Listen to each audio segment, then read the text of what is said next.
Lors d'une récente sortie, l'ex-international camerounais a revendiqué le statut de meilleur milieu de terrain camerounais du 21e siècle. Officiellement retraité en novembre 2023, Alexandre Song n'a pas le succès modeste et c'est le moins qu'on puisse dire. Dans une récente interview accordée à Pension Foot Invest, le vice-champion d'Afrique 2008 s'est targué d'être le meilleur milieu camerounais du 21e siècle. Sur les 20 dernières années, il n'y a aucun footballeur camerounais qui a fait ce que j'ai fait au milieu de terrain, a-t-il bombé le torse, fermant sur le champ un éventuel débat. Ce n'est pas une opinion, c'est un fait, qu'il le veuille ou non, c'est comme ça, c'est parfaitement clair, ce n'est même pas un débat, a-t-il renchéri avant d'argumenter, je cite.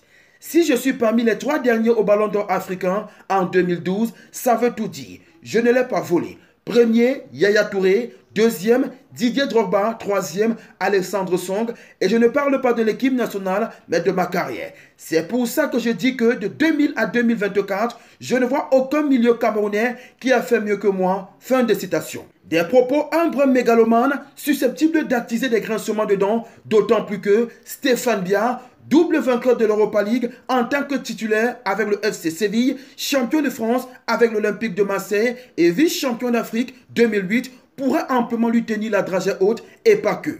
Le légendaire Marc-Vivien Foé, de regretter mémoire, a fait les beaux jours de Manchester City et West Ham en Angleterre, de Lens et Lyon en France avec 2 titres de champion de France. On peut aussi ajouter dans la liste des concurrents Jean de Makoun, Salomon Olembe, André-Franck Zamboanguissa, l'actuel milieu de terrain de Naples, champion d'Italie il y a 2 ans après 30 ans d'attente. Alexandre Song a-t-il tort ou raison? Pour vous permettre d'avoir un avis tranché, on vous présente son CV qui pourrait tout de même justifier ses dits. Le monde découvre le talent du milieu de terrain camerounais à partir de la saison 2008-2009 lorsqu'il est une pièce maîtresse de l'effectif d'Arsenal dirigé par le Français Arsène Wenger. Dès cette saison, le jeune homme impressionne l'Angleterre et enchaîne les titularisations jusqu'à la saison 2011-2012. Sa dernière avec les couleurs d'Arsenal où le maestro a délivré 11 passes décisives avant de rejoindre le grand FC Barcelone. Le 18 août 2012, le club espagnol révèle avoir trouvé un accord avec Arsenal concernant le transfert du joueur pour un montant de 19 millions d'euros.